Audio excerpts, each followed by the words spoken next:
Iya, bismillahirrahmanirrahim. Assalamualaikum warahmatullahi wabarakatuh. Waalaikumsalam warahmatullahi wabarakatuh. Innal hamdalillah nahmaduhu wa nasta'inuhu wa nastaghfiruhu wa na'udzu billahi min syururi anfusina wa min sayyiati a'malina. May yahdihillahu fala mudhillalah wa may yudlilhu fala hadiyalah. Asyhadu an la ilaha illallah wahdahu la syarikalah taqriran bihi wa tauhidan wa asyhadu anna Muhammadan abduhu wa rasuluhu amma ba'du. Allahumma la sahla illa ma ja'altahu sahla wa anta taj'alul hazna idza syi'ta sahla. Allahumma inna nas'aluka hubbaka wa hubba man ahabbaka wa hubba amalin yuqarribuna ila hubbika bi rahmatika ya arhamar rahimin. Amin ya rabbal alamin.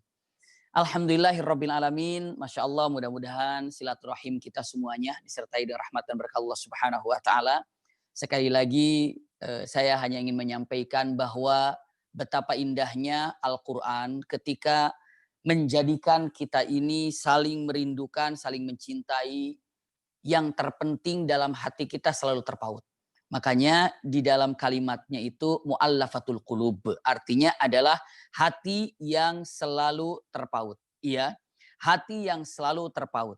Maksud hati yang selalu terpaut itu seperti apa ya? Hati yang selalu merindukan, saling mencintai, itulah hakikat silaturahim sebenarnya.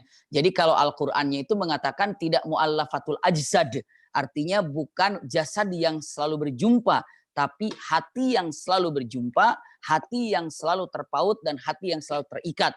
Apalagi yang namanya hubungan suami istri, ya.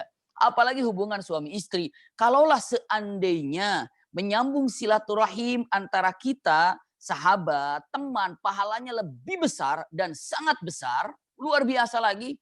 Bisa dibayangkan ketika saling bersilaturahim suami istri, pastinya akan jauh lebih besar pahalanya. Kok begitu? Simak baik-baik kalimat ini. Iya.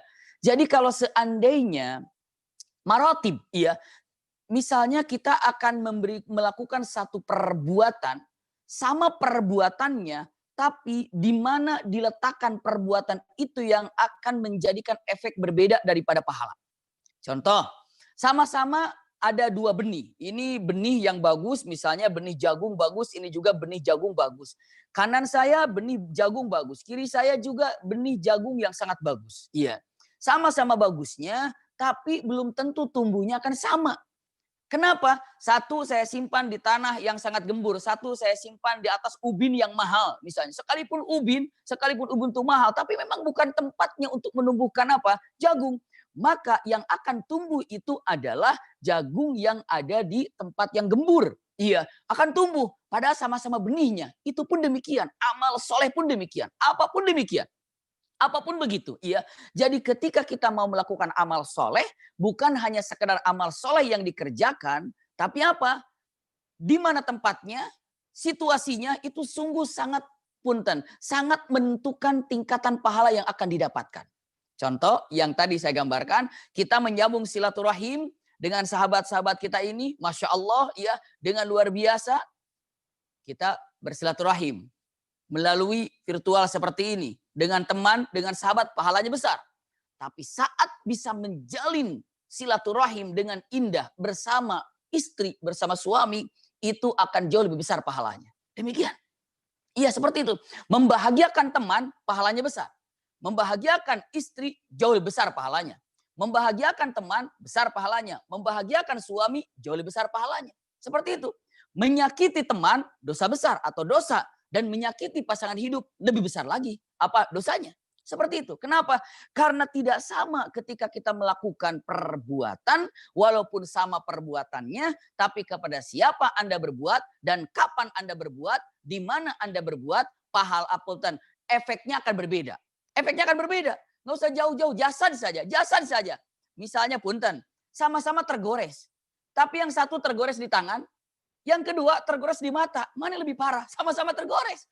Ya, tapi kan ini cuma tergores saja. Iya, tapi di mata. Nah, itu dia. Tergores di tangan. Sama. Iya. Jadi ketika kita melakukan amal apapun, melakukan kesalahan apapun, walaupun sama perilaku yang dikerjakan, tapi tidak akan sama efek ataupun akibat ataupun ganjarannya. Kenapa? Karena harus dicek saat di mana, kepada siapa, dan kapan. Itu sangat ngaruh sekali. Sangat berpengaruh sekali. Kita berbuat maksiat di Indonesia. Iya. Berbuat maksiat di Masjidil Haram. Pasti akan beda efek daripada punten iqobnya. Ataupun boleh dikatakan yang namanya apa iqob itu? Ganjarannya. Atau boleh disebut dengan hukumannya. Iya. Kita juga cek dan dilihat. Apapun yang terdekat dengan kita. Yang Allah amanahkan kepada kita. Ternyata itu adalah punten. Ini adalah yang disebut dengan keluarga. Suami istri itu adalah keluarga yang indah. Masya Allah. Ya.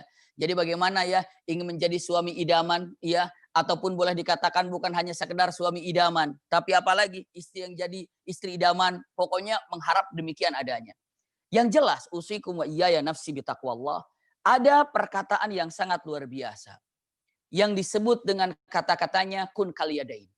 Jadilah seperti dua telapak tangan. Atau dua tangan ini. Laki-laki dan perempuan suami istri seperti dua telapak tangan ini. Kenapa? Karena dua telapak tangan ini, Masya Allah. Kalau dikatakan kul kaliyadain. Jadilah dalam kehidupan suami istri seperti dua telapak tangan. Kanan dan kiri. Apa? Satu, bertemu. Ini mungkin pernah saya sampaikan. Ya, tapi untuk diulang sebagai muqaddimahnya. Satu, selalu bertemu. Tangan kanan dan tangan kiri insya Allah, sahabat-sahabat BP dimanapun berada, insya Allah tangan ini hari ini sudah berjumpa. Cuci tangan, saling membersihkan antara kanan dan kiri. Saling berjumpa, saling bertemu. Masya Allah. Jadi yang pertama, suami istri harus seperti dua tangan ini saling berjumpa. Komunikasi. Silaturahim. Mesra dengan ucapan. Mesra dengan kata-kata. Kenapa? Ini adalah kun kaliyadain, satu tangan selalu berjumpa. Masya Allah. Yang kedua, tangan ini bukan hanya sekedar berjumpa, tapi apa? Saling tolong menolong. Tadi dikasih contoh, kalau tangan kanan yang kotor, siapa yang membersihkannya? Tangan kiri. Tangan kiri yang kotor, siapa yang membersihkannya? Tangan kanan. Tangan dua-duanya kotor, saling membersihkan. Masya Allah. Apalah jadinya kalau tangan kanan yang kotor harus membersihkan dengan tangan kanan sendiri. Susah.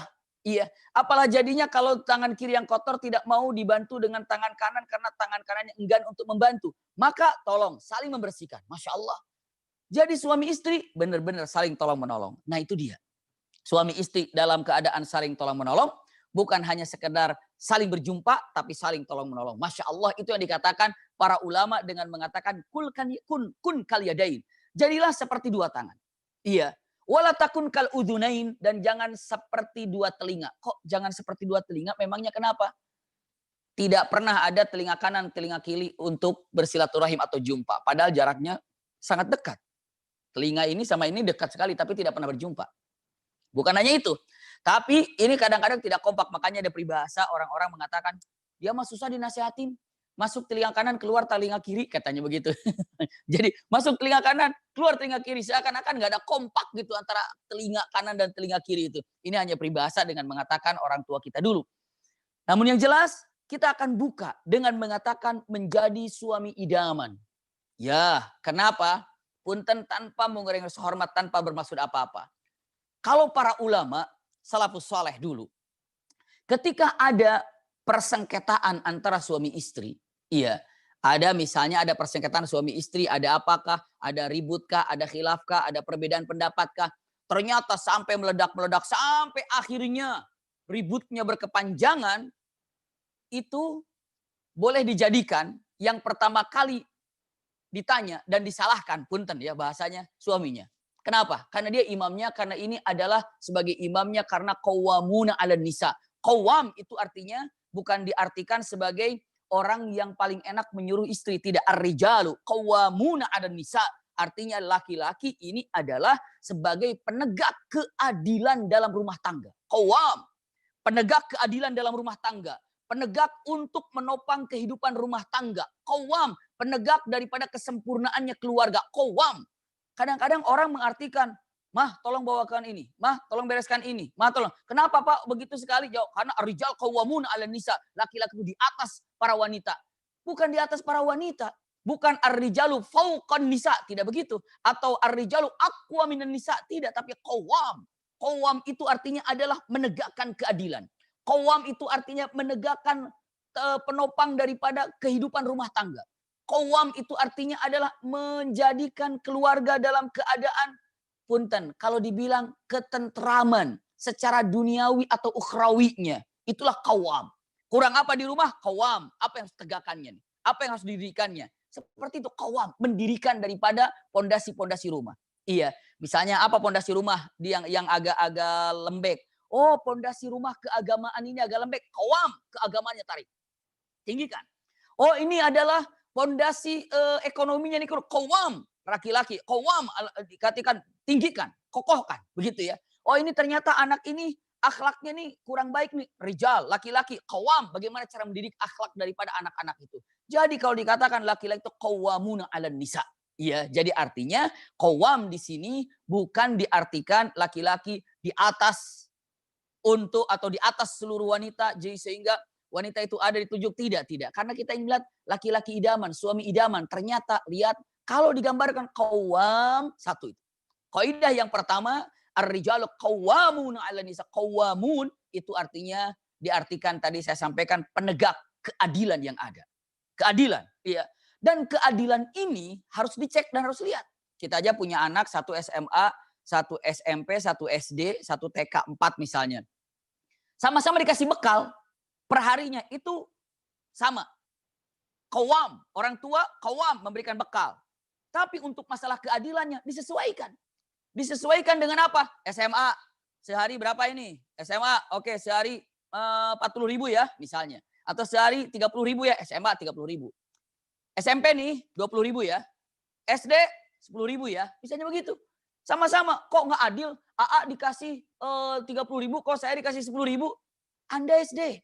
Iya, oh berarti tidak adil. Bukan demikian, adil itu ada tempatnya. Nah, ketika laki-laki qawwam adalah penegak keadilan dalam rumah tangga, adil. Saya sebagai laki-laki harus seperti apa, Anda sebagai wanita harus seperti apa, itu namanya qawwam, keadilan. Jadi bukan berarti mengatakan suami kerja 24 jam misalnya punten. Atau suami kerja 12 jam, istri pun harus keras kerja 12 jam. Kenapa? Karena aku ini qawwam untuk memberikan keadilan. Saya harus 12 jam, Anda 12 jam. Tidak demikian. Iya, Anda laki-laki harus memang dengan mengatakan rijal. Punten, kalau dalam bahasa Arab, rijal itu laki-laki. Ternyata ma'khudun min qawli rajul. Atau rajul rijal itu laki-laki satu, rijal laki-laki banyak, ya. Maka dikatakan ar-rijal laki-laki. Nah, rijal itu dikatakan laki-laki. Kenapa coba? Ternyata ma'khudun mengambil dari kata-kata rijal. Rijal itu kaki. Kaki. Jadi kalau bilang rijal itu berasal dari makna kaki. Loh, kenapa laki-laki dikatakan berasal dari makna kaki? Kenapa? Karena untuk meringankan langkah kakinya untuk keluar. Seakan-akan untuk mencari nafkah keluar itu laki-laki. Rijal. Jadi laki-laki terus bergerak lebih cepat daripada perempuan. Itu kata-katanya pun rijal. Masya Allah. Jadi misalnya gini. Ketika dengan menyebutkan kalimatnya. Dia larinya bagaikan kilat. Wahnya kita bilang, oh kilat. Begitu orang itu, kilat. Itu apa itu? Yang film itu apa ya? Yang saking cepat itu apa namanya itu? The Flash. Gitu kan? Flash gitu kan. Saya lupa itu anak-anak yang suka. Tapi saya juga senang sih kalau pas lagi nemenin anak-anak itu. The Flash itu kan cepat. Tiba-tiba namanya The Flash. Tapi lari-larinya kayak kura-kura. Itu nggak sesuai gitu ya. Nggak sesuai. Jadi kalau kenapa The Flash itu dikatakan The Flash? Karena cepat bagaikan kilat. Rijal, kenapa dikatakan rijal? Ya karena kakinya cepat bergerak. Rijal itu yang nggak betah kakinya diam. Itu namanya rijal. Jadi kalau namanya rijal, itu berasal dari kata-kata rijal. Rijal itu artinya kaki. Kenapa laki-laki dikatakan kaki? Gitu bahasanya. Kalau bahasa Arabnya. Limada sumya rijalu rijal. Kenapa laki-laki dikatakan laki-laki? Itu bahasa Indonesianya. Tapi kalau bahasa diterjemahkan, kenapa laki-laki ini namanya dalam bahasa Arab dikatakan rijal. Rijal. Padahal rijal itu berasal dari kata-kata rijal. Rijal itu artinya kaki. Kenapa? Karena suhulat. Untuk lebih mudahnya kakinya bergerak.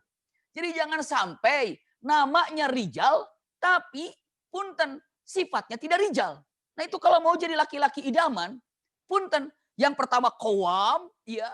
Yang keduanya coba nama laki-laki aja dalam bahasa Arab namanya rijal. Jadi apa? Senang untuk bergerak. Senang untuk kakinya itu jalan. Kenapa? Mencari nafas. Sementara perempuan, punten. Ini kan secara tabiat. Kalau dalam arti perempuan itu sampai heboh nih ayatnya kemarin itu dicocok-cocokkan dengan corona gitu kan. Karena dalam firman Allah Subhanahu wa taala ada gini, waqarna fi buyutikunna. Artinya wanita ini adalah waqarna fi buyutikuna. Waqarna itu untuk berdiam di rumah. Intinya lebih banyak menjaga anak, menjaga rumah, menjaga keluarga, itu waqarna fi buyutikuna. Waqarna fi buyutikuna, sehingga ada orang-orang, oh corona itu dari bawah korna katanya. Waqarna, corona. Berarti benar ya, kita disuruh untuk tinggal di rumah katanya untuk PSBB, itu benar-benar cocok dalam Al-Qur'an katanya. Itu istilahnya cocokologi, itu dicocok-cocokin aja. Tidak ada ayat berkaitan dengan corona, wa corona fi buyutikuna, wa corona katanya, wa qarna fi buyutikunna. Kalau perempuan, kesempurnaannya sebenarnya berada di rumah, tinggal berada di rumah, lalu apa lagi? Menjaga kehormatan keluarganya dengan cara menjaga apa yang ada di rumah. Mungkin suaminya, mungkin anaknya, mungkin keluarganya, itu yang ada. Ya. Ingin saya sampaikan sekali lagi. Berarti kenapa dikatakan rijal, laki-laki? Alasannya tadi demikian. Ingin jadi suami idaman? Qawwamuna 'alan nisa. Penegak keadilan. Keadilan yang mana? Adil. Tiang mana yang kurang nih? Tiang agama yang kurang, tegakkan. Tiang ekonomi yang kurang, tegakkan. Iya. Tiang akhlak yang kurang, tegakkan. Qawwam. Tiang akhlak yang kurang, tegakkan. Tiang silaturahim yang kurang, tegakkan. Itu pimpinan loh, qawwam. Iya. Setelah apa namanya? Aduh, ini yang pertama qawwam. Yang kedua rijal. Kenapa rijal? Anda bertanggung jawab. Bergerak untuk dalam kehidupan rumah tangga. Punten. Saya akan sampaikan. Laki-laki idaman yang ketiga. Iya, ataupun suami idaman. Yang ketiga, simpan baik-baik. Ternyata para ulama mengatakan, fa inna min a'dhami haqqil mar'ah ba'da aqdin nikah ayunfaqa min zaujiha. Subhanallah. Punten. Pelajaran, boleh dikatakan amalan yang paling besar bagi seorang laki-laki setelah menikah. Amalan paling besar, paling mulia bagi seorang laki-laki setelah menikah adalah memberikan nafkah kepada istri. Itu amalan terbesar. Itu amalan terbesar bagi seorang laki-laki kalau sudah menikah. Apa?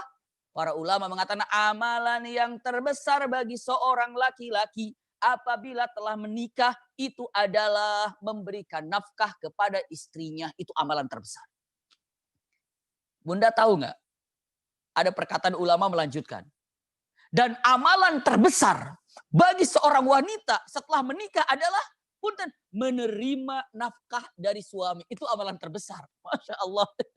Jadi seorang wanita ya menerima nafkah dari suami itu dapat pahala. Suami memberikan nafkah kepada istri itu pahala terbesar yang dilakukan ibadah kepada suami istri. Punten, karena ini adalah tidak perlu malu untuk menyampaikan hak ya. Allah itu tidak pernah malu untuk menyampaikan hak. Innallaha la yastahi anil haq. Punten.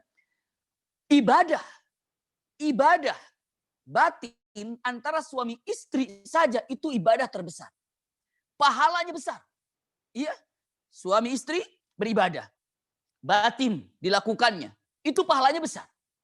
Dan ternyata memberikan infak suami kepada istri dengan keringatnya, dengan cucuran keringatnya, dengan lelahnya, dengan capeknya, dengan nafasnya, itu adalah amalan termulia yang dilakukan oleh suami kepada istri melebihi daripada amalan hubungan suami istri ibadah batin tadi. Para ulama menyatakan demikian. Kenapa? Karena punten.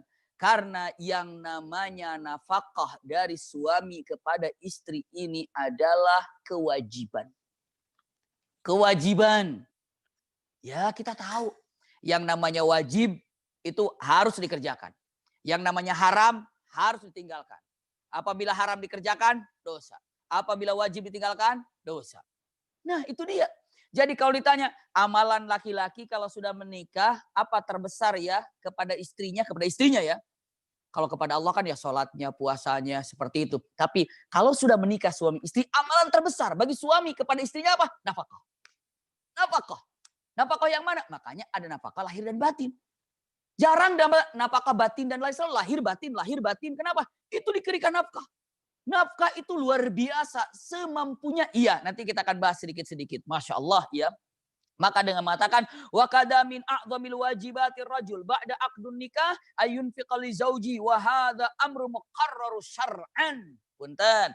Kapan suami ini berkewajiban memberikan nafkah kepada istri? Kapan? Kapan? Jawabannya adalah sejak akad nikah. Ketika suami mengatakan terima saya nikahnya, maka sejak itu keadaan Anda mendapatkan kewajiban baru. Apa? Memberikan nafkah. Kepada siapa? Istri. Masya Allah. Kapan? Sejak menikah. Sejak menikah. Begitu akad nikah, selesaikan. Walaupun ada beberapa ulama mengatakan kalau sudah menikah saja, tapi belum melaksanakan ibadah batin, iya, belum wajib. Tapi kalau sudah melaksanakan ibadah batin, seharinya, 2 hari, atau 3 harinya, begitu telah melaksanakan ibadah batin, barulah wajibnya berikan nafkah. Tapi ala qaulil arjah, yang rajih para ulama mengatakan, wajibnya menjadikan ataupun suami memberikan nafkah kepada istri, saat selesai melaksanakan akad nikah. Wajib itu. Kan jadi suami idaman. Ulangi lagi biar tidak lupa. Suami idaman qawamun. Mana tiang-tiang yang kurang tegakan. Faktor mana yang kurangnya tegakan. Suami jeli. Anak nih tegakan. Akhlak nih tegakan. Akidah nih tegakan. Ekonomi nih tegakan. Rijal keluar. Kenapa? Karena usikum wa iyaya nafsi bita. Untuk menyambungkan kehidupan. Keluarga pastinya perlu nafkah. Makanya rijal. Untuk mencari ke sana kemari. Iya, untuk memberikan sesuatu yang namanya nafkah. Kenapa? Karena nafkah ini adalah amalan yang terbaik bagi seorang laki-laki kepada wanita. Ataupun kepada istrinya. Masya Allah. Iya. Saya lanjutkan lagi. Usikum wa iyaya nafsi bitaqwallah. Saya ingin sampaikan begini. Bagaimana kalau sekarang ini ada seorang wanita yang ikut bekerja. Atas izin suami. Ikut bekerja atas izin suami ada 2 hal. 1, ini saya sampaikan. Ada seorang istri ketika mau menikah memberikan syarat. Pak ataupun Kang, saya siap menikah dengan Akang tapi dengan 1 syarat. Syaratnya apa? Syaratnya nanti kalau saya sudah jadi istri Akang, izinkan saya untuk kerja. Kalau Akang tidak mengizinkan saya kerja, saya tidak mau menikah dengan Akang. Jadi, perjanjian ini dipinta kepada sang calon suami sebelum nikah. Lalu suaminya bilang, oke mah, mama kerja diizinkan kalau nanti sudah nikah sama kakak. Wah nikahlah ya. Maka kalau seperti itu, selesai menikah, dia sudah izin dari awal untuk mendapatkan pekerjaan, maka bekerjalah. Masya Allah. Dan hal ini boleh? Boleh. Boleh. Iya, boleh dikerjakan. Suaminya kerja, istrinya kerja, tapi tetap seorang wanita menjaga kehormatan wanitanya dan menjaga kehormatan seorang ibu. Ingat ya, seorang wanita menjaga kehormatan dirinya seorang wanita. Berarti hati-hati mana yang bukan mahramnya. Yang kedua, atau seorang wanita hati-hati dengan auratnya. Seorang wanita. Dan juga Anda nanti menjadi seorang ibu. Hati-hati Anda juga seorang ibu. Dan yang ketiga, hati-hati Anda juga seorang istri dari suami. Begitu ya. Jadi wanita saat bekerja ingat 3 poin. Saya ini seorang wanita. Benar. Yang kedua, saya ini seorang ibu karena sudah punya anak. Yang ketiga, saya ini adalah seorang istri dari fulan. Seperti itu. Karena tahapannya harus berbeda-beda. Maksud berbeda-beda itu harus ada perbedaan antara orang menikah dengan orang yang belum menikah. Antara orang yang sudah punya anak dengan orang yang belum punya anak. Pasti berbeda. Laki-laki dan perempuan pasti beda. Maka dengan mengatakan yang pertama adalah minta bekerja sebelum ada pernikahan. Maka silakan. Dan saya lanjutkan. Ternyata, nah ini nih. Istrinya kerja, suaminya kerja. Masya Allah. Istrinya kerja, suaminya kerja. Pertanyaannya. Suami ini dapat uang, istri dapat uang. Iya. Terus bagaimana nih? Suami jangan mentang-mentang istrinya punya pekerjaan dan mungkin gajinya lebih besar daripada suaminya, istrinya itu. Istrinya penghasilannya lebih besar daripada suaminya. Bahasanya. Saya sampaikan secara syar'i. Bukan saya sampaikan secara syar'i dulu, tapi secara hubungan suami istri nanti saya gambarkan. Iya. Boleh nggak suami ini ngambil dari hak dari pekerjaan istrinya? Boleh nggak? Ngambil atau mengatakan, nah kalau perlu sepatu, kalau perlu baju, kalau perlu pulsa jangan ke bapak, tuh mama Haji aja banyak duit, minta ke mama. Boleh nggak suami mengatakan itu? Jawabannya, tidak boleh. Suami tidak boleh mengandalkan kehidupannya terhadap apa yang dimiliki oleh istrinya. Istrinya punya istrinya silahkan. Tapi andaikan istrinya itu mau membantu dengan keikhlasannya, dengan keinginannya, uang yang dia dapatkan, saya untuk bantu suami, monggo silakan. Tidak ada masalah. Tapi kalau mengganggu dengan apa yang dimiliki oleh siapa? Oleh istrinya, itu punya dia. Apapun alasannya. Kalau secara itu tidak boleh. Tapi kalau istrinya ikhlas, ridho, silahkan. Sekali lagi ya, kenapa? Itu hak dia. Terus kalau seandainya, punten, kalau seandainya istrinya ternyata penghasilannya lebih banyak, Masya Allah, suaminya sedikit. Terus suaminya bilang gini, Mah, kan mama udah cukup bisa menginfaki diri sendiri ya. Mama bisa beli baju sendiri, bisa beli ini sendiri. Jadi mama sekarang infak sendiri aja. Gak usah dengan uang yang bapak punya. Karena mama sudah cukup. Bahkan penghasilan mama 2 kali lipat dari penghasilan bapak. Jadi sekarang uang mama ya untuk kehidupan mama saja misalnya kan. Tapi anak-anak, rumah, bapak yang ngurus, ini agak baik nih. Anak-anak, rumah, saya ngurus, tapi kalau untuk mama ini untuk pakaian, untuk makanan mama karena mama lebih punya uang. Punten. Bagaimana hal itu juga tidak boleh. Kenapa? Karena Al-Quran dengan tegas mengatakan surat At-Tolak ayat 7, tafsirannya panjang. Iya, mengatakan qaulu ta'ala liyunfiqu dzu sa'atin min sa'ati. Apapun yang namanya infak, seorang perempuan minta kepada suaminya walaupun istrinya lebih banyak duitnya. Minta, Pak, maaf ya, saya hanya menjalankan kewajiban syariat. Karena ini syariat, tolong nafkahi saya. Walaupun uang saya, penghasilan saya sebulan misalnya 50 juta. Dan kamu Bapak penghasilan per bulannya 5 juta. Saya 50 juta, Bapak 5 juta, saya 50 juta. Kata ibu ini misalnya, Mama 50 juta, Bapak 5 juta. Tetap Bapak harus memberikan infak. Walaupun kalimatnya, lihat, liyunfiqu dzu sa'atin min sa'ati. Walaupun kalimatnya nggak cukup untuk istrinya. Oh, istrinya 50 juta, suaminya 5 juta. Tetap wajib memberikan nafkah. Walaupun hanya, maaf ya, saya cuma bisa ngasih 1 juta nih 1 bulan. Ambil, karena ini kewajibannya. Kewajiban, dapat nafkah itu kewajiban. Ya, suami punten, tolong kasih nafkah kepada istri, kewajiban Anda kepada istri. Karena kan ini jadi suami idaman. Iya, jangan pernah menilai, jangan pernah mencari, mengatakan kan istri saya lebih banyak duitnya, lebih berharga, duitnya lebih menumpuk. Tidak demikian. Ibu meminta karena kewajiban dia. Kalau ibu tidak meminta, hati-hati. Kenapa? Jangan-jangan ibu membiarkan suami untuk terjerumus ke dalam jurang kehancuran. Kenapa? Karena suami wajib memberikan nafkah. Minta, Pak, maaf, kewajiban saya untuk mengingatkan Bapak. Karena apa? Karena memberikan nafkah itu wajib. Maka saya punten agar Bapak selamat, tidak ditanya kelak di akhirat, kewajiban suaminya tidak dilaksanakan, saya minta nafkah. Walaupun saya cukup. Nafkah. Oke mah, tapi Bapak cuma kasih nafkah mungkin bisa 500. Nggak apa-apa, nafkah 500 ribu. Sampai, karena memang dosa itu satu. Karena kemampuan suaminya demikian. Memang dia kemampuannya demikian, dosa. Seperti itu. Iya, kemampuan suaminya demikian, itu dosa. Itu digambarkan demikian. Usikum wa iyaya nafsi bitaqwallah. Berarti kalau ibu bapak bisa cek, punten. Pernah dengar nggak kalau mendapatkan harta warisan? Harta warisan, laki-laki kan dapat 1, perempuan dapat setengah, gitu kan? Atau laki-laki dapat 2, perempuan dapat 1, gitu ya.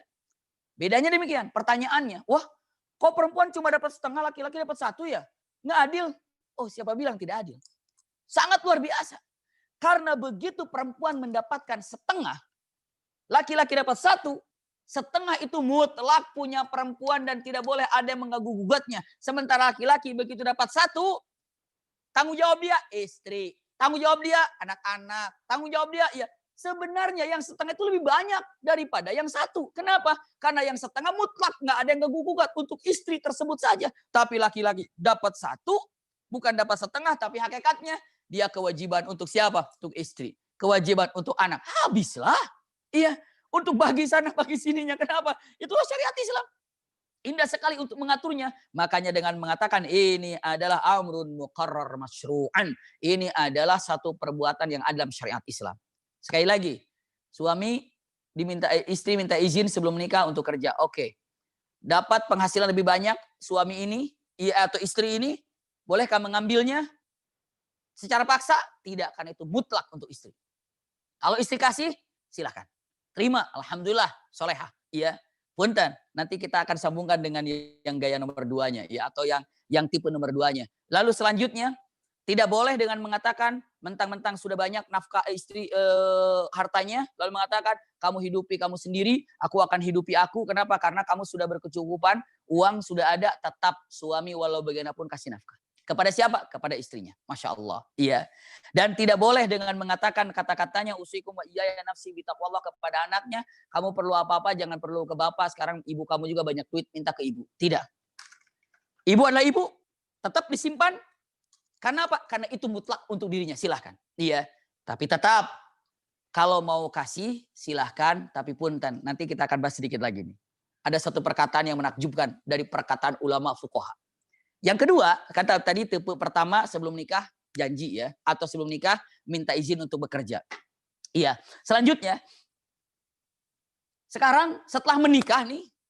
Sudah nikah merasa kekurangan dalam kehidupan. Atau ingin membantu suami. Pak, boleh nggak mama nih mau kerja sama bapak? Gabung lah misalnya.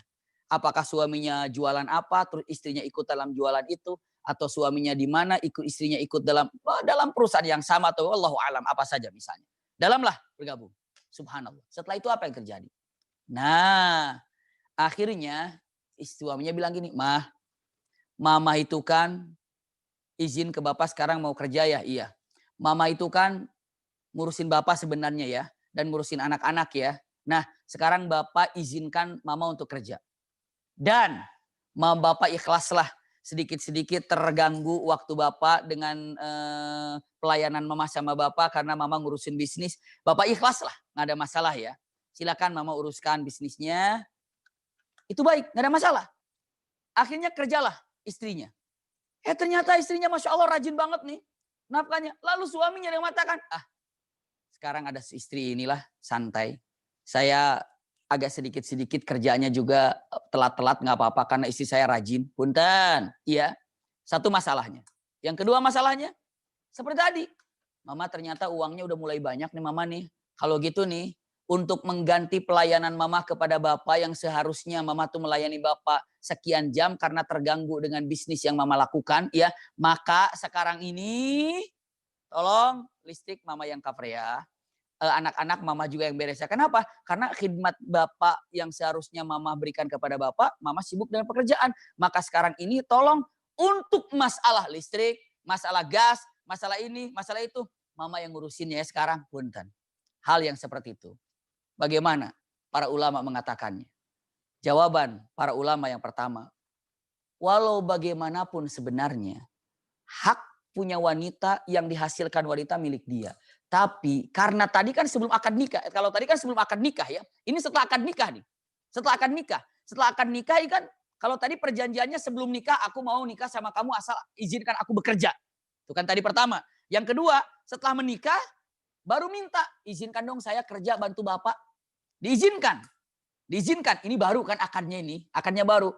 Maka punten, para ulama dengan mengatakan jika suami menyatakan, ini kata-kata luar biasa. Saya kutip perkataan para ulama di sini ya. Apabila seorang suami ini, Masya Allah, menyatakan khidmatmu kepadaku terkurang karena engkau sekarang sibuk untuk melakukan bisnis, ya, maka aku ikhlas. Bagus di sananya. Tapi saya minta, dengan apa yang telah kau lakukan ini, maka kau dapat uang, maka gunakan uangmu untuk listrik. Maka gunakan uangmu untuk anak. Maka gunakan uangmu untuk ini, untuk ini. Kalau para ulama mengatakan, bolehkah suami mengatakan itu? Nah itu dia. Bolehkah suami memberikan tanjakan itu apa ya? Tuntutan itu gitu ya. Bolehkah suami menjadikan tuntutan itu kepada istrinya? Karena kan aku kasih izin sama kamu. Karena masalahnya ini setelah akad. Maka bolehkah melakukan hal itu? Jawaban para ulama mengatakan, punten, boleh. Tapi, nah itu tapinya berat ini. Boleh suami mau mengatakan itu kepada istri, boleh. Kenapa? Karena Anda mengizinkannya boleh. Tapi lihat ya, dengan hada laisa min kamalil muru'atu wa laisa min kalamalir rajulah. Itu dia. Tapi saat itu Anda menunjukkan kalau Anda bukan laki-laki idaman dan bukan laki-laki sempurna dan bukan laki-laki yang kokoh. Anda menunjukkan kepada wanita, kepada istri Anda seperti itu. Jadi boleh Anda mengatakan, kan bapak ini kan khidmat mama sekarang berkurang karena mama bisnis ya. Iya. Makanya untuk penghasilannya tuh kan mama gunakan untuk ini, gunakan untuk ini, gunakan ini. Boleh, boleh. Karena dia telah mengizinkannya dan dia telah mengurangi rasa khidmatnya istri kepada dirinya karena dengan bisnis itu. Boleh, boleh. Tapi, nih tapinya berat. Dengan mengatakan, hada laisa min kamalil muru'ah. ini telah menjatuhkan wibawa laki-laki di hadapan istrinya. Seakan-akan mengatakan, aku sudah tidak ada punya wibawa lagi di hadapanmu. Ma. Itu kata-kata luar biasa ya. Laisa min kamalil muru'ah. Artinya apa? Anda telah menjatuhkan wibawa Anda sebagai laki-laki di hadapan istri Anda. Lalu lagi mengatakan, walaisa min kamalil rujulah. Dan Anda telah menjatuhkan diri Anda dari seorang laki-laki yang kokoh. Menunjukkan aku lemah. Menunjukkan aku ini tidak bisa berbuat apa-apa. Justru ketika mengatakan, waduh, istri demikian, oh emangnya saya tergantung sama kamu kalau untuk masalah khidmat-khidmat yang lainnya. Mama silakan bisa, gua harus lebih giat lagi. Kenapa? Aku laki-laki. Qawwam tadi. Ya, mana yang lebih harus dikokohkan dalam kehidupanku ini? Aku qawwam. Maka punten dengan perkataan para ulama mengatakan, boleh saja Anda mengatakan hal itu. Tapi Anda saat itu bukan lagi menjadi seorang laki-laki yang memiliki wibawa. Ya, Anda bukan lagi seorang menjadi laki-laki yang qawwam. Bukan lagi menjadi seorang laki-laki yang kokoh, yang tangguh, yang kuat. Itu disampaikan para ulama fuqaha dengan mengatakan demikian. Makanya bagi seorang laki-laki yang ingin menjadi suami idaman, ketika mengizinkan istrinya demikian, oke ma, dengan pertanyaan, punten bahasa kasarnya. Oke, silakan ma, aku bisa menghandle diri sendiri dalam urusan ini. Contoh misalnya, aku bisa melakukan hal ini, tapi mama juga melakukan itu, tapi hal-hal yang prinsip tetap akan dikerjakan seorang wanita kepada suaminya, iya. Tapi hal-hal yang mungkin yang kecil-kecil karena istrinya agak sedikit sibuk mungkin dengan mengaturkan satu peraturan ataupun melaksanakan satu kesibukannya, suaminya mengatakan, aku ikhlas, aku ridha, silakan. Masya Allah. Tapi dalam hatinya mengatakan, saya tidak akan pernah mengandalkan apa yang kamu dapatkan. Aku tetap rumahku, anak-anakku, semua pekerjaan yang ada, aku akan tanggung semuanya. Dan engkau punya engkau, hasilmu punyamu, silakan. Masya Allah, itu menunjukkan dengan mata kesempurnaan laki-laki. Kekuatan laki-laki, kekokohan laki-laki, kegagahan laki-laki. Masya Allah, kenyataan demikian. Kenapa? Karena itu yang dikatakan kamalatul muru'atul rajulah. Artinya kesempurnaan, kewibawaan seorang laki-laki dan kegagahan laki-laki. Jadi laki-laki dengan mengatakan rizki ada, saya sudah izinkan, silahkan untuk melakukan hal ini. Tapi tetap dengan mengatakan saya akan harus lebih keren, lebih giat daripada Anda wahai istriku. Itu untuk menyempurnakan seorang laki-laki. Jadi kalau digambarkan dengan mengatakan, punten, tadi laki-laki itu dengan mengucapkan kalimatnya adalah qawwam, saya gambarkan demikian, namanya pun adalah rijal, begitu ya. Selanjutnya laki-laki ini paling baik yang Anda lakukan nafkah kepada istri, bahkan punten. Saya sampaikan ini, ya mungkin sebelum ada tanya jawab, sahabat pernah bertanya, ya Rasulullah yang paling afdol sedekah itu apa? Kepada istri. Yang paling afdol sedekah kepada istri itu apa? Masya Allah, jawabannya dengan mengatakan ucapannya adalah, yang paling afdol sedekah, yang paling berat itu adalah luqmah to'am. Makanan, satu suap makanan, nasi atau apa saja, yang dihasilkan oleh keringat suaminya, dihasilkan dengan capek suaminya, lalu masakan atau makanan yang sudah matang ini diantarkan ke mulut istrinya. Masya Allah. Nyuapin istri dengan makanan yang dihasilkan dengan keringat suaminya. Itu adalah afdhalus sedekah dari suami. Masya Allah. Bagi yang sudah menikah itu kan luar biasa. Indah sekali. Makanya dengan mengatakan kata-katanya. Itu kenapa? Karena hasil daripada keringatnya siapa? Keringatnya dari keringat suami tadi. Masya Allah. Itu kalimat yang sangat indah disampaikan para ulama. Iya. Saya lanjutkan lagi dengan mengatakan ucapan yang sangat baik untuk disampaikan. Punten. Kenapa Ansor dan Muhajirin itu mulia banget? Bahkan kalau dalam Al-Quran Muhajirin itu punten. Sekedar untuk mengingatkan atau mengulas. Muhajirin itu orang-orang yang hijrah dari kota Mekah menuju Madinah. Meninggalkan hartanya, meninggalkan kekayaannya, meninggalkan keluarganya, meninggalkan apapun yang ada di Mekah, pindah ke Madinah. Sampai ke Madinah, nggak bawa apa-apa. Rumah ditinggal di Mekah, harta ditinggal di Mekah, semuanya ditinggal di Mekah. Terus apa? Yang ke Madinah nggak bawa apa-apa, cuma pakaian yang ada, mungkin makanan selama dalam perjalanan, asli di Madinah itu nggak punya apa-apa. Simak baik-baik. Orang Madinah cinta kepada orang Makkah, langsung siap untuk apa? Memberikan apa? Memberikan bantuan. Sampai Abdurrahman bin Auf ketemu dengan Umair radhiyallahu an atau sahabat Rasul orang Madinah. Abdurrahman bin Auf ketemu dengan orang Ansor. Orang Ansor itu artinya orang yang tinggal di kota Madinah, penduduk asli kota Madinah. Jadi Ansor penduduk asli kota Madinah. Muhajirin yang datang dari kota Mekah menuju Madinah. Sampai ke Madinah, kata orang-orang Ansor mengatakan, hai orang Muhajirin, engkau saudaraku. Kalian perlu apa? Aku akan bantu. Nah, ada seorang Ansor dan banyak sebenarnya, namun dalam satu kisah saya gambarkan satu saja. Abdurrahman bin Auf jumpa dengan seorang Ansor, kata seorang Ansor mengatakan, namanya Umair, katakan, ya Abdurrahman, aku punya 2 toko. Iya, aku punya 2 kios. Dan silahkan, mana kios yang kau suka ambil. Masya Allah, kita bagi 2. Aku punya 2 rumah. Mana yang kau suka rumah di antara yang aku punya, kau ambil 1. Aku punya kebun, 2. Jika kau 1 kebun yang kau suka, ambil kebun itu. Masya Allah. Coba, ibu bapak, bagaimana coba? Sayangnya Ansor kepada Muhajirin, aku punya ini, ambil setengahnya. Aku punya, siap-siap dibagi 2, semuanya. Apa kata Muhajirin? Dengan mengatakan kata-katanya. Terima kasih. Barakallahu laka. Barakallahu fi amwalika. Wa fi ahlika. Wa fi dzurriyyatika. Semoga Allah berikan keberkahan kepada hartamu, keluargamu, dan kehidupanmu, hartamu semuanya.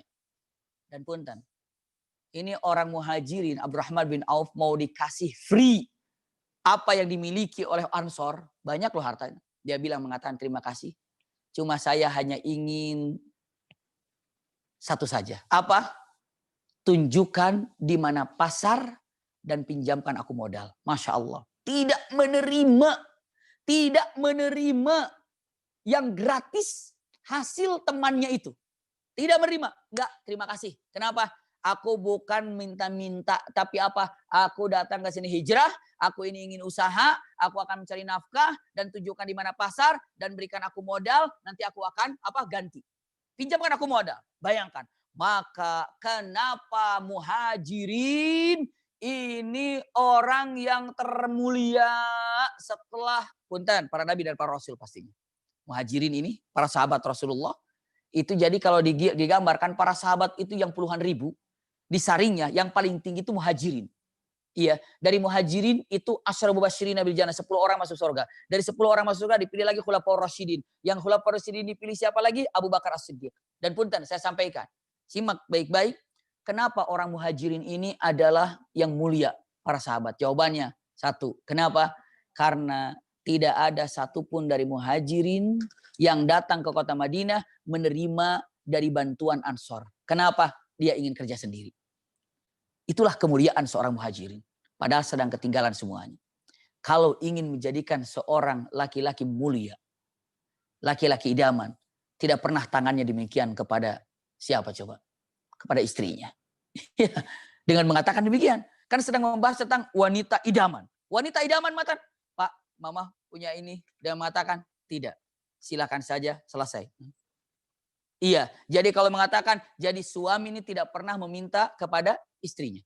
Iya, jadi seorang suami, laki-laki, tidak pernah meminta kepada istrinya ketika ingin dijadikan seorang suami idaman. Persis seorang Muhajirin, kenapa dikatakan Muhajirin ini mulia? Karena tidak pernah meminta-minta kepada siapapun walaupun dalam kekurangan, tapi tidak pernah meminta sekecil apapun kepada Ansor, padahal lagi perlu banget. Mulialah Muhajirin. Laki-laki ingin mulia, suami ingin mulia, tidak pernah mengatakan demikian. Khususnya kepada siapa? Istri. Kalau istri ada, istri punya, silakan. Ini untuk mama. Tapi kalau mamahnya dengan mengatakan, istrinya mengatakan, waduh, bapak ini udah usaha.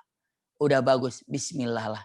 Saya karena kekurangan, untuk ini, untuk bantu, silahkan. Silahkan. Tapi kalau bisa, usikum wa iyaya nafsi bitaqwallah, seorang laki-laki tetap berada dalam keadaan paling gagah, qawwamuna 'alan nisa. Itu digambarkannya para ulama dengan kata-kata demikian. Makanya kalau dibilang para ulama dengan tegas mengatakan usikum wa iyaya nafsi bitaqwallah, kalau makanya terbagi daripada 2. Ada orang yang fakir terpuji, dan ada fakir tidak terpuji. Kalau fakir terpuji ini adalah karena fakirul qadar. Fakir qadar ini dia sudah berusaha, tapi masih juga belum mampu, belum dapat, ya. Itu namanya terpuji karena dia sudah berusaha.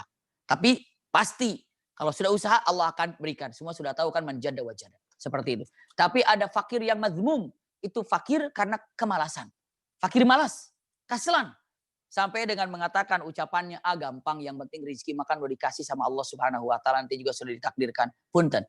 Kadang-kadang orang lupa dengan kata-kata demikian. Ada orang begini. Ini sebagai ikhtitamnya, mungkin nanti akan ada tanya jawab. Ada orang mengatakan, rezeki kan sudah diatur oleh Allah Subhanahu wa taala. Benar. Rizki sudah diatur oleh Allah Subhanahu wa taala. Rizki sudah diatur oleh Allah Subhanahu wa taala. Usikum wa iyaya nafsi bitaqwallah. Rizki sudah diatur oleh Allah Subhanahu wa taala. Ada yang mengatakan, ya sudahlah, karena rizki sudah diatur oleh Allah Subhanahu wa taala, saya diam aja. Diam juga kalau memang rezeki saya itu adalah dapat rizki. Tuh, yang penting saya sudah tawakal pada Allah Subhanahu wa taala. Karena hadisnya begini katanya. Apabila seekor burung keluar dari tempatnya dengan tawakal kepada Allah, maka dia akan kembali ke sarangnya dengan membawa perut yang kenyang, perut yang penuh, dan tidak lagi lapar. Jawabannya dengan mengatakan, tuh burung aja asal dia tawakal pada Allah dapat rizkinya. Tapi dia lupa. Tadi digambarkan apabila ada burung keluar. Berarti burung aja keluar untuk mencari nafkah. Iya, burung aja keluar untuk mencari nafkah. Jadi Rasulullah tidak bilang apabila ada burung tawakal untuk mendapatkan makanan, maka burung itu akan kenyang. Tidak begitu. Apabila ada burung keluar dari sarangnya untuk mencari nafkah dan tawakal pada Allah, dia akan kembali dalam keadaan kenyang. Burung itu keluar. Berarti kita pun keluar. Keluarnya usaha. Semaksimal mungkin, sebisa mungkin, itulah keluarnya kita. Masya Allah. Dengan keadaan demikian, keluar. Yang terpenting itu adalah keluar. Lalu dengan mengatakan, memang rezeki itu disiapkan oleh Allah Subhanahu wa taala, tapi harus sabar untuk menerimanya. Sabar, husnudzon, seperti itu. Ada satu kalimat yang ada. Jadi kalau seandainya rezeki itu memang sudah ditentukan, baik yang halal atau yang haram. Tapi yang haram akibatnya buruk, yang halal akibatnya baik. Sebagai penutupnya saya sampaikan satu kisah terjadi kepada Sayyidina Ali bin Abi Thalib. Suatu waktu Ali bin Abi Thalib sedang duduk. Ini perlunya sabar. Masya Allah, ya. Perlunya sabar. Dan Ali bin Abi Thalib sedang duduk, tiba-tiba ada seorang peminta-minta ataupun boleh dibilang namanya pengemis. Ya Imam, saya ini belum makan sekian hari, tolonglah kasih rizki, saya ini belum makan. Kata Sayyidina Ali, sebentar ya, saya akan cari makanan dulu sebentar. Oh bukan, saya ada uang, nanti saya cari dulu uangnya, saya lupa menyimpannya di mana. Sayyidina Ali masuk ke dalam, cari uang di mana, uang itu di mana, uang dicari, nggak ketemu. Akhirnya ketemu juga, alhamdulillah ternyata ini ada nih uang yang beberapa dirham yang saya pernah simpan, diambil lah uang itu, dimasukkan ke sakunya, dia keluar, ternyata pengemisnya sudah tidak ada. Kata Sayyidina Ali, waduh nggak sabar ini, padahal uangnya sudah ada, nggak sabar. Kata Sayyidina Ali dengan mengatakan, ini gara-gara nggak sabar. Lalu Sayyidina Ali mau keluar, kaget. Kenapa? Mau naik kuda, lijamnya itu hilang. Lijam itu ya kuda yang buat apa namanya? Kalau tali kudanya itu ya, tali kudanya itu kalau mau ke kanan yang pegangan itu. Jadi kalau naik kuda kan dipegang demikian. Nah, lijamnya itu hilang. Kata Sayyidina Ali, waduh, kemana lijam? Tali kuda nggak ada. Tolong carikan tali kuda saya kemana? Nggak ada, hilang. Lalu akhirnya Sayyidina Ali dengan mengatakan, waduh, gimana mau pakai kuda ini? Panggil pembantunya. Tolong carikan lijam, bekas juga nggak apa-apa. Tolong beli ini ya. Ini uangnya, ambillah uang yang tadi disimpan. Tolong bawa, belikan lijam, cari ke pasar. Bekas juga nggak apa-apa. Berangkatlah pembantunya Ali bin Abi Thalib ke pasar. Sesampainya di pasar, dia nyari lijam yang baru mahal. Tiba-tiba ada orang yang teriak-teriak. Dengan mengatakan, aku punya lijam bekas, masih bagus, layak pakai. Yang perlu, ayo silakan kami jual. Wah kebetulan nih ditanya, berapa harganya? Akhirnya sesuai dengan uang yang dibawa oleh Sayyidina Ali. Ataupun yang dititipkan oleh Sayyidina Ali ke pembantunya. Dibelilah lijam itu dan di bawah lijamnya dibawa ke Sayyidina Ali. Ya Imam, saya dapat nih ada bekas tapi masih bagus, diserahkan. Kata Sayyidina Ali, subhanallah, ini lijam yang saya punya. Kenapa berada di penjual, ada di pasar sana? Ditanya, siapa yang jualnya? Yang jualnya pakai baju gini, jenggotnya begini, rambutnya begini, pakaiannya begini. Kata Sayyidina Ali mengatakan, oh ternyata pengemis itulah yang telah mencurinya.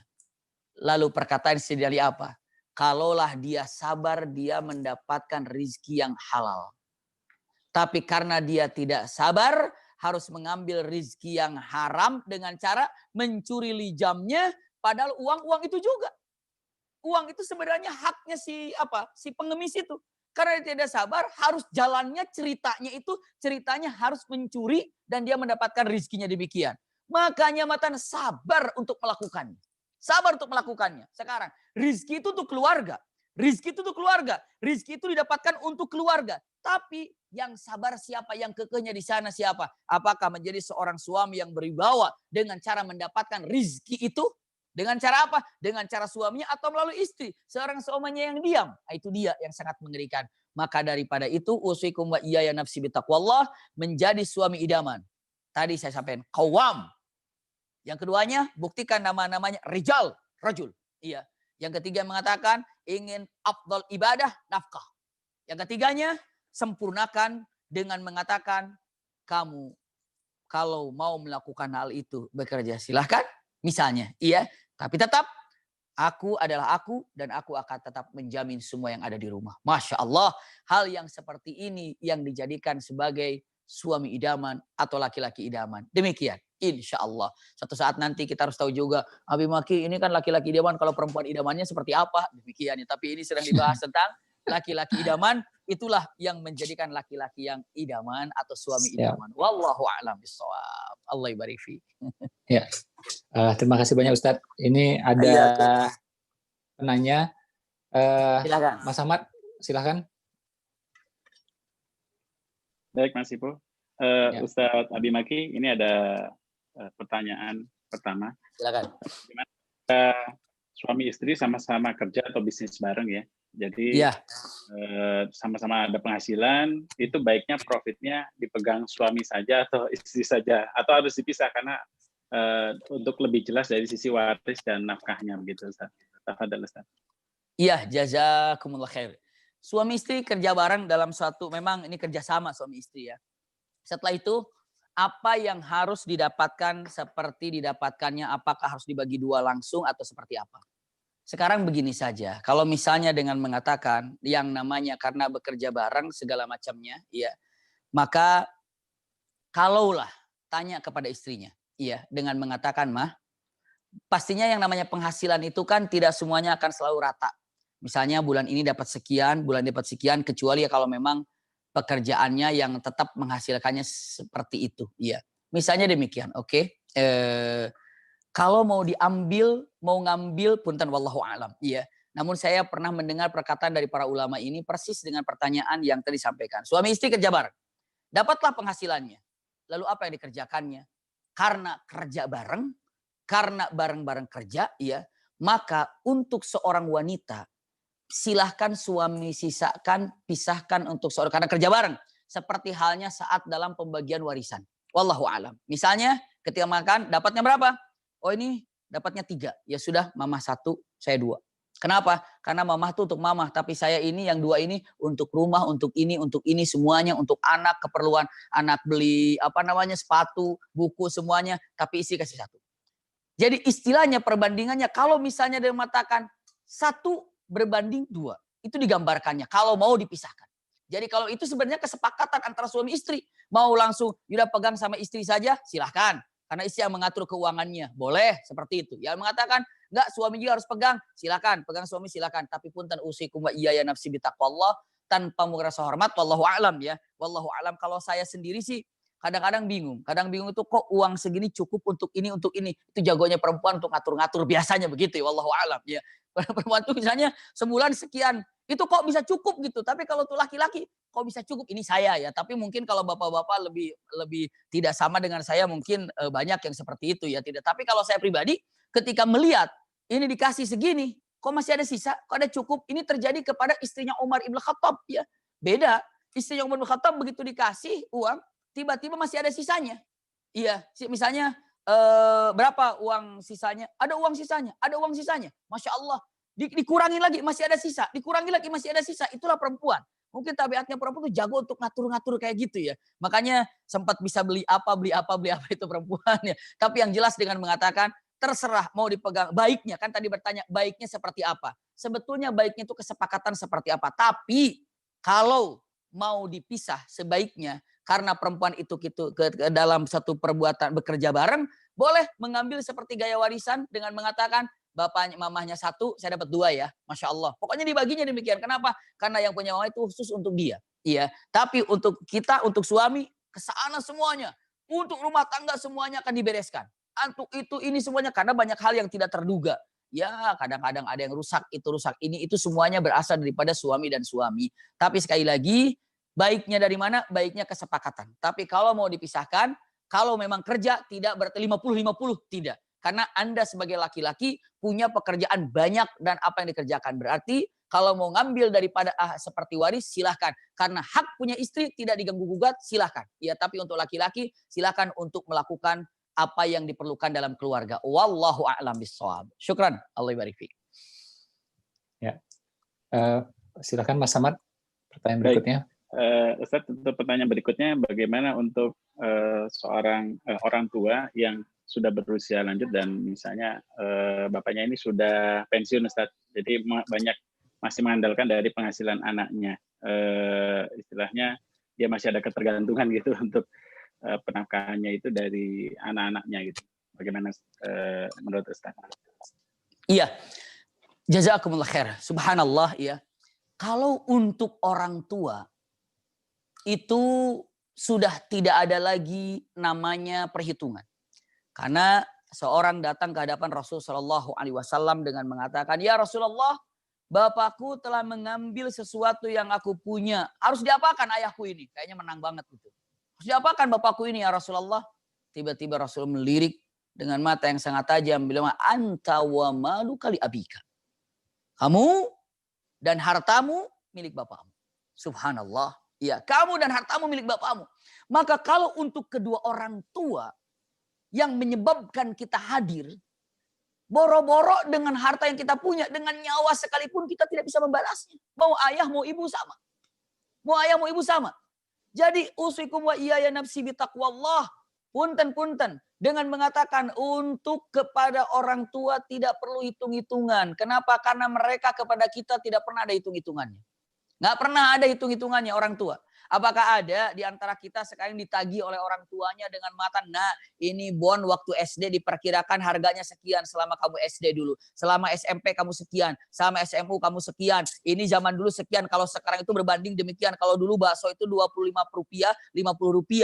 Kalau sekarang bakso itu paling tidak Rp10.000. Berarti Rp10.000 sekarang ini dibandingkan dulu itu Rp50. Berarti anggaplah Rp50 itu Rp10.000 sekarang. Coba. Apakah pernah ada orang tua nagih sama anaknya demikian? Enggak pernah ada hitung-hitungan.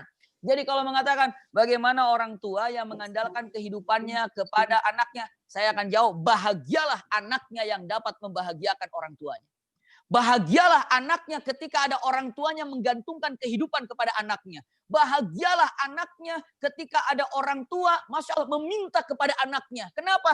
Karena banyak orang tua yang tidak berani minta anaknya. Kenapa? Segan. Malu, siap-siap. Oh, jika Anda merasa sekarang orang tua Anda malu karena Anda segan kepada Anda, hati-hati. Hati-hati, api neraka sudah ada di sekeliling rumah Anda. Tapi kalau orang tua berani kepada Anda ketika curhat, perlu apa? Bahagialah. Karena apa? Karena Anda dicintai oleh orang tua. Subhanallah, dan bangga. Kenapa orang tua perlu Anda? Seperti itu. Tapi punten, ada juga yang mengatakan tapi orang tua saya kadang-kadang dikasih itu habis seperti itu, berarti Anda harus pandai cara untuk mengaturnya, ya. Untuk beli obat kadang-kadang ada curhatan kawan, beli obat dikasih uangnya ternyata nggak dibeliin obat malah dibeliin apa. Kalau gitu Anda belikan obat kepada orang tua, ya. Mau ke sana diantar kepada oleh anaknya kemana? Terus segala macamnya, bukan untuk apa-apa, tapi apa? Tapi ya istilahnya demi untuk menjaga orang tua. Jadi usikum wa iyaya nafsi bitaqwallah. Poin pertama, tidak boleh ada hitung-hitungan dengan orang tua. Poin yang kedua, apabila orang tua sudah mulai segan terhadap anaknya, hati-hati ini adalah ancaman dari Allah Subhanahu wa taala. Tapi kalau ada orang tua betah di rumah Anda, senang di rumah Anda, bahagia dengan Anda, Masya Allah, itu siap-siap kebahagiaan di rumah itu akan datang. Punten, sedikit saja walaupun ini hadisnya lemah, dan ini adalah kisah Israiliyat, simpan baik-baik. Nabi Musa alaihissalam 40 tahun. Nabi Musa 40 tahun doa kepada Allah. Doanya apa? Satu yang dia pinta apa? Hancurkan Firaun. Karena udah keterlaluan Firaun itu. Firaun itu yang ngaku Tuhan, yang memfitnah Nabi Musa, yang menjelekkan Nabi Musa, yang mengadu dombakan Bani Israel dan Qibti segala macamnya. Subhanallah. Ini Firaun. Ini Nabi Musa udah doa, ya Allah hancurkan Fir'aun, ini nggak beres, ya Allah hancurkan Fir'aun. Itu doanya 40 tahun. Tersendat.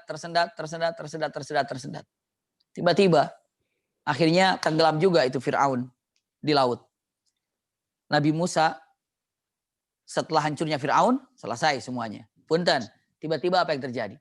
Rasulullah bicara dengan Jibril. Rasul bertanya, iya Jibril, kenapa saat itu Nabi Musa mohon pada Allah tapi tidak pernah dikabulkan doanya sampai 40? Ada apa? Tahu jawabannya?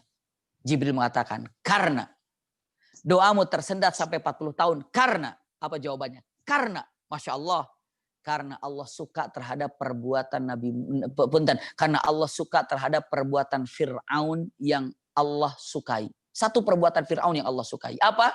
Fir'aun ini selalu membantu kedua orang tuanya, membahagiakan kedua orang tuanya, nyuapin orang tuanya, mendampingi orang tuanya. Karena Fir'aun birrul walidain, itulah yang membuat doamu tersendat. Masya Allah. Tapi setelah ibu bapaknya wafat, tuntaslah semuanya, maka azab pun datang. Bisa dipastikan, mustahil ada satu rumah yang akan mendapatkan kehancuran, yang akan mendapatkan kesengsaraan selagi punten di sana masih ada orang tua yang dapat dibahagiakannya. Seperti itu. Wallahu a'lam bishawab. Insyaallah. Lanjut Mas Ahmad, mungkin Baik. Terakhir kali ya. Terakhir ya. Ustadz ada acara lagi. Ini bagaimana misalnya suami bekerja, kemudian ada cicilan mobil nih, Ustadz.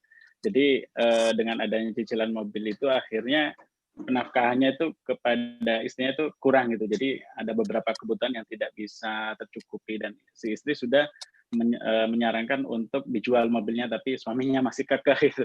Bagaimana nasihat Ustadz? Iya, bismillahirrahmanirrahim. Iya.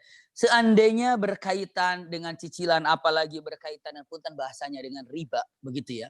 Cicilan dan berkaitan dengan riba, pastikan orang yang hidup, walaupun kelihatannya wah bergelimang harta, punya apa, punya itu, punya ini, lalu ada riba walaupun hanya setetes.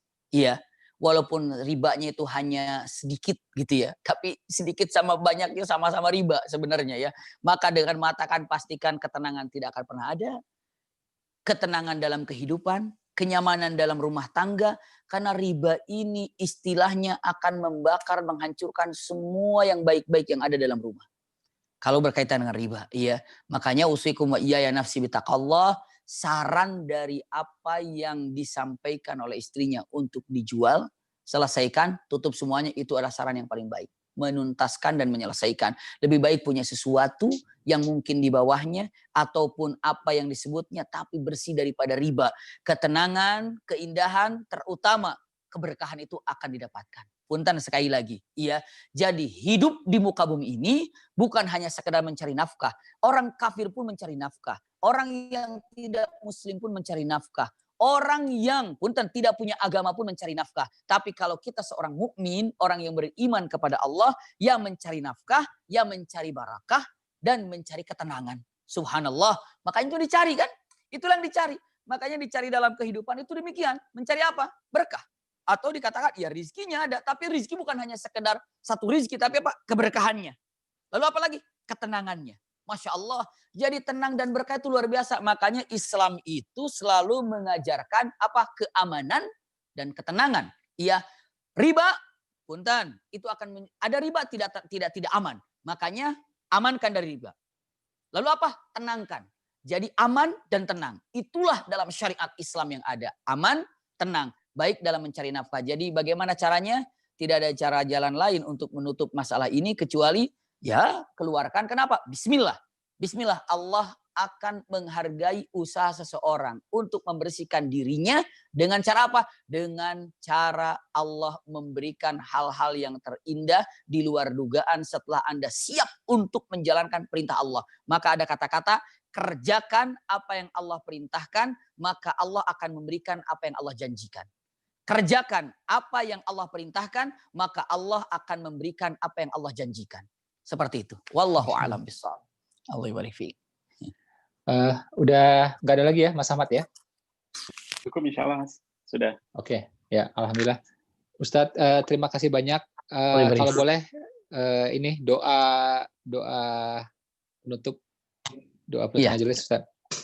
Iya, sama-sama kita doa dengan kafaratul majlis semuanya. Mudah-mudahan kita bukan hanya dikumpulkan melalui Zoom ini, tapi juga dikumpulkan kelak di akhirat, di surga Firdausil A'la, ya. Bukan hanya di dunia, tapi di surga Firdausil A'la bersama kumpul dengan orang-orang yang solihin, solihat, bersama muttaqin, dengan qanitin, abidin, khalisin, bersama para nabi dan para rasul. Amin ya rabbal alamin. Rabbana atina min ladunka rahmatan wa hayyi' lana min amrina rasyada. Rabbana atina fid dunya hasanatan wa fil akhirati hasanatan wa qina adzabannar. Subhana rabbika rabbil izzati amma yasifun wa salamun alal mursalin.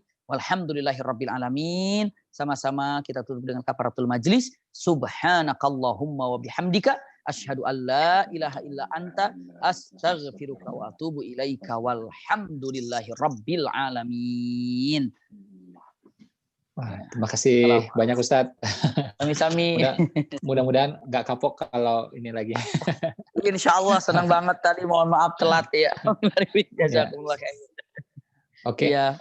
Kalau sekiranya Ustadz ada kegiatan lain atau ceramah lain nggak apa-apa. Kalau mau live, saya izin mau nutup dulu buat teman-teman di sini. Iya, saya izin juga. Mangga nuhun. Assalamualaikum warahmatullahi wabarakatuh. Waalaikumsalam warahmatullahi wabarakatuh. Izin live. Alhamdulillah. Siap. Alhamdulillah ya. Dapat ilmu banyak ya. Saya tadi ada beberapa poin yang saya highlight ya.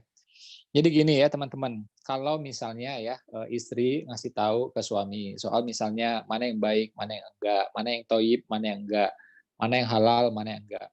Ini tentu berbeda ya kalau karena kan gimana pun ini suami ini adalah imam.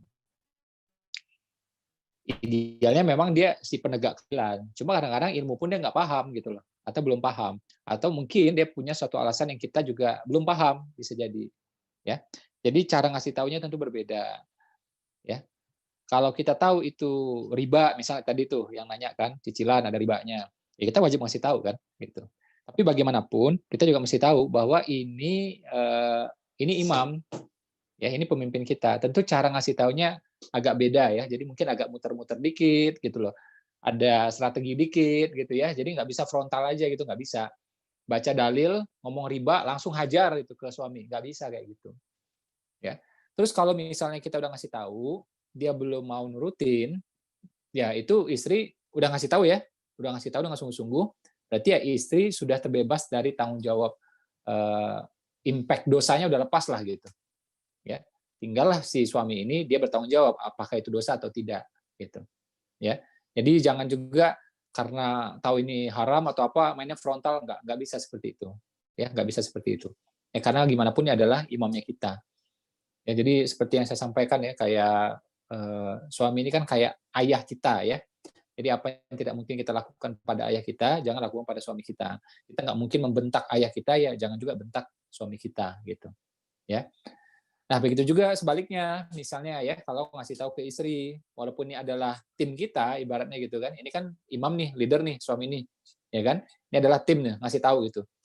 Nggak bisa juga seorang imam ini tiba-tiba membentak itu ya atas nama ini haram itu ya nggak bisa juga. Jadi dipersiapkan istrinya sehingga dia paham dengan sendirinya ya. Karena kan memang tugas suami itu adalah mendidik ya, menegakkan keadilan, mendidik. Jadi memang dia ngasih tahu langsung sih bisa gitu ya. Tapi bukan berarti itu mengabaikan yang namanya adab ya. Bukan mengabaikan apa-apa yang disebut dengan toib dan seterusnya ya. Jadi itulah yang kata Ustaz Abi Maki tadi di awal ya, bagaimana dua belah tangan ini ya, memang dia saling backup ya, karena juga saling membersihkan gitu ya. Dan mungkin kalau lemah ya harus dibantu juga, harus ditarik juga semuanya. Ya. Terus saya bilang ya, kayak kajian-kajian kita sebelumnya, memang suami kita ini nggak ideal. Kita kan pengen nih punya suami ideal, idaman, tapi kan masih berproses. Dan jangan salah, kalau kita punya pasangan seperti itu, itulah cerminan dari diri kita kan. Nggak mungkin Allah salah kasih ke kita. Nggak mungkin Allah pilihkan pasangan yang random untuk kita gitu. Jadi memang itulah yang pantas buat kita gitu. Jadi kalau ada kekurangannya ya disabari, ya disabari. Saya bilang itulah kalau masih suami masih menafkahi, tidak melakukan dosa besar, tidak melakukan kefasikan yang besar, ya udahlah. Sabar aja dulu lah saya bilang gitu. Kecuali itu saya bilang dia melakukan dosa besar misalnya, atau kefasikan yang besar misalnya, murtad misalnya, merampok misalnya, ya pengedar narkoba misalnya, itu nggak apa-apa gitu. Ya, kita misalnya minta sesuatu yang tegas itu ya itu nggak apa-apa. Tapi kalau misalnya kurang kurang romantis, kurang perhatian, kurang ini, kurang itu, ya udahlah telan aja lah saya bilang gitu. Ya, atau misalnya agak kasar dikit gitu ya. Bukan saya membenarkan kasarnya enggak gitu ya, tapi kita memang menyadari bahwa memang pasangan kita ini nggak sempurna gitu. Ya memang jauh dari sempurna. Wong ngajinya baru sekarang, ya kan? Insafnya baru sekarang, ya kan? Nah, jadi memang perlu proses. Coba juga lihat diri kita kan, kita sempurna nggak selama ini? Gitu. Kita juga kan masih jauh dari sempurna kan? Nah, makanya ya pasangan kita itu adalah memang orang yang paling tepat untuk kita. Kalau ada kekurangannya, berarti memang Allah minta kita untuk memperbaiki dia, gitu. Ya, memang Allah minta kita untuk memperbaiki dia, melengkapi dia. Kalau belum bisa, mensabari dia, ya, mensabari dia. Karena memang setiap pasangan itu menikah, ya, kalau memang terjadi akad nikah, berarti menurut Allah itu yang paling tepat buat dia. Tidak ada orang lain di muka bumi ini yang lebih tepat untuk dia. Tidak ada. Ya. Jadi bingkainya tetap dalam rangka sabar, ya. Juga dalam apa? Dalam rangka syukur, ya. Jadi jangan malah nyinyir, ya. Kadang itu ke suami nggak berani melawan, tapi nyinyir, ya. Nyelepet-nyelepet di WA story, ya. Nyelepet-nyelepet di IG story, ya itu sama aja itu. Itu wujud nggak bersyukur itu. Pertama buka aib satu hal, ya walaupun kita nggak nyebut nama suami kita, tapi orang tahu itu suami kita gitu. Satu hal, itu wujud tidak bersyukur. Juga apa? Wujud buka aib itu namanya. Sampai sekarang, ya sampai sekarang saya masih ngeliat kayak gituan. Itu yang saya bilang di awal tadi. Itu wujud dari apa? Tidak dewasa dalam nikah. Kelakuan kayak anak SMP itu menurut saya itu. Ya, lihat tuh muka, udah tua, udah berumur, udah 30-an. Ya, kelakuan jangan kayak anak SMP lagi, dewasa. Ya, ada aib ditutupi. Ya, ada aib ditutupi gitu loh. Sebagaimana kita punya aib juga pengen orang nutupkan buat kita, hendaknya kita gitu ke orang. Apalagi itu jelas-jelas pasangan kita, ya. Orang lain aja kita tutupi aibnya, ya, apalagi pasangan kita. Itulah orang yang paling tepat untuk kita tutupi aibnya. Ya. Ini insya Allah kajian kita tentang pasangan suami istri ini belum selesai ya, akan ada terus lagi yang lain-lainnya ya. Saya bilang itu aja. Jadi kadang pasti saya yakin ya, kan banyak tuh yang bertanya tadi kan, yang nitip lewat saya juga banyak. Banyak pertanyaan memang belum bisa selesai. Ya saya bilang sampai ketemu jawabannya atau sampai hal ini bisa teratasi, itu bingkainya dua aja saya bilang. Ya, bingkainya apa? Sabar, syukur. Sabar, syukur. Itu aja dulu modalnya. Ya, kadang-kadang kita belum tahu jawabannya. Atau tahu jawabannya, belum bisa nyampaikan nih ke suami, atau belum bisa nyampaikan ke istri, atau belum bisa juga nyampaikan ke orang tua gitu, ya kan? Nunggu waktu yang tepat atau masih bingung juga. Nah, sampai tiba waktunya, sampai dapat solusinya benar-benar, bingkainya itu bilang sabar, syukur, seperti itu. Ya, tentu ada fadilah dari sana ya, dari kesabaran kita, dari syukur kita gitu. Ya, karena kalau kita ngomong nikmat terbesar ya, salah satunya setelah iman kita ya pasangan kita kan, gitu.